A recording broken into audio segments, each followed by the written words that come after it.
Hi Lee and Jess, this is Paul. I'm just going to give you a couple of little notes on video to give you something to refer to. I'm not an absolute expert on one of these because this is generally what we sell, but I had a chat with the gentleman who did the conversion, and he showed me a few things to point out to you. So the first thing here is you've got some storage here, here and here, which is accessible from the side, and then you can close that. This is the seat in its upright position, and then you've got some storage space inside there. Oh, come on, camera, wake up. There we go, some storage space inside that. There's a little sun blind in there, I just popped that in there. We had that in the valet bay. It's unopened, but you might find it useful. You've got little curtains there which will pull across. I'll leave that to let the light in. So sliding door to the side. Now on the sliding door you'll see carpet here and then the table here, and you've got a little inlet here either side so you can pull the table out, but you've got to do it with the door closed. So I won't do that now because it's dark in here. This seat, now you've got that lowers. Now that seat is static. That one goes up and down and backwards and forwards, but it doesn't turn around because you've got the kitchen behind it. This one turns around. So in order to turn it around without smashing into everything, I'll show you what that is in a second. You need to just raise it slightly, and then in here you've got a lever there, which if I just pull the lever, you can see moves the seat backwards and forwards.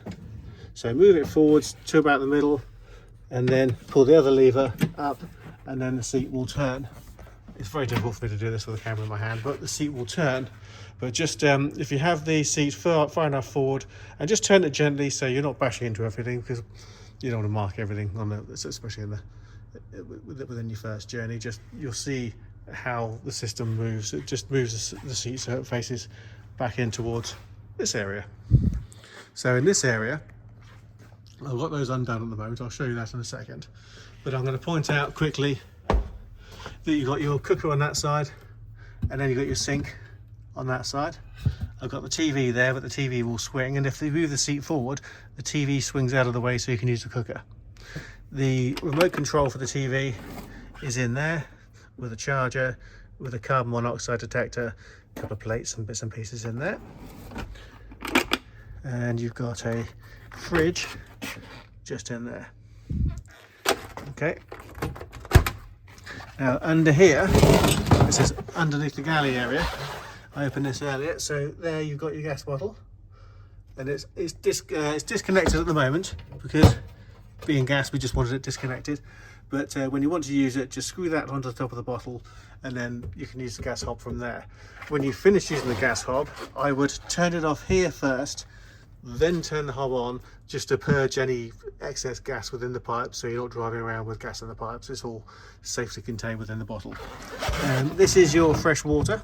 Now you've got a lid there with a pump, but you've also got another lid there, so if you're in a scenario where you need to take this away to fill it up, you can have a proper screwing lid on there. These are just moving up to the galley here, so you've got USB chargers here, you've got a cigarette lighter style charger there. You can turn the interior system on. That tells you how much battery you've got. It's got a full battery at the moment, and then you've got the water and then your lights, so when everything's all set up. This is a curtain which pulls across, the same as on that side, and you've got a little sort of pinch clip here which enables you to open and close this window, which is where this comes in. That is the aerial. That's a magnet, so that comes out through the window or out through the driver's window, attaches somewhere on the side of the vehicle, wherever it is that gives you the best signal. Okay. Now this is your rear seat. At the moment it's a seat, so you've got plug-in seatbelt, plug-in seatbelt, and then you've got seatbelts here. Now there's a lever there. This cupboard just basically gives you the same under storage I showed you from the back. So here, see if I can do this and hold the camera at the same time. If you look at my knees, so hands under there, pull the lever and then pull, and then that whole thing slides down into, there we go, click, a bed. So, and quite a flat one as well, so that's quite nice. Okay, and then you can see there your storage cupboards a little bit more easily. They open and close there, which is quite cool. So that is effectively then a bedroom. To reinstall the seat, under this middle section here there's a metal bar with the metal back of the seat. Pull that up, and then the whole thing concertina's back again. And what I would say is when you put the seats back, obviously make sure it locks in, but make sure, because the seats move, make sure you pull the seats up from the bottom, so that if you've got someone wearing seatbelts, you know you're anchored there, you haven't got acres of seatbelt underneath the seat, just as a safety thing. And make sure, obviously, because these can sometimes slip down underneath. Okay, so there we know that seatbelt is anchored, as half of it's not missing inside the seat. Okay, now you've got, this is a lever on both sides. So this up here is a bed, and then you've got a cover which is underneath here, which pulls across when this lot is up. So to push it up, so you undo this one, and literally just push. I can't push it all the way up because there's a roof above me. Now, the area in there, when you come to close it, because you've got, there we go, if I just come from the outside, because it hinges from the back here and then comes up at an angle, what you've got is you've got some material here and material on the other side, and then you've got material on that side. When you come to close it, what the chap from the place who did the conversion for us said is get a football or something about football size and put it on top of the bed. The reason he does that is because that gives you then a good 5 or 6 inches to move while you grab hold of these and pull them in and forward. So if you don't pull them in and forward, then as the roof closes, you could damage these all the way along. So just pull them in, make sure there's not sort of a scissor movement. Okay, and then what you do is you just roll these into the side, roll those into the side like that, and then roll this one up nice and tight, and then use these clips here to clip them in to there and pull them down nice and tight.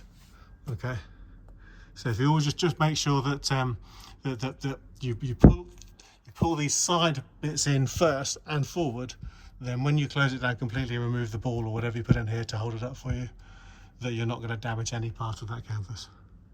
Okay.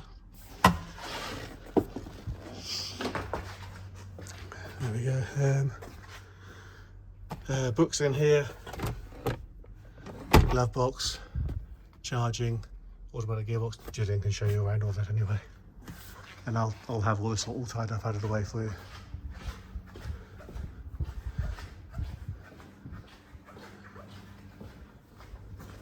I'll just show you this magnet.